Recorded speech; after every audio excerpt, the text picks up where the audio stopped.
Alrighty, Curtis, here's your Cleveland small block Ford. Just got done on it. Everything went great. Your descriptions, combinations. Got the trick flow heads on it. Real nice set of heads. It's got a custom ground hydraulic roller. Got done. As you can see, it's a new Terminator X Stealth. Really nice setup there. Runs real good.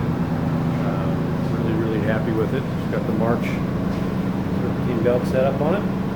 Take you in there and show you how it ran. Alrighty, down to 3,500, 463 foot-pounds of torque. Looks like a peak torque 506, really flat in there.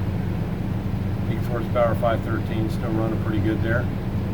So front end on it, that's really good. Get her off there and get in a crate. Come your way, have a great day.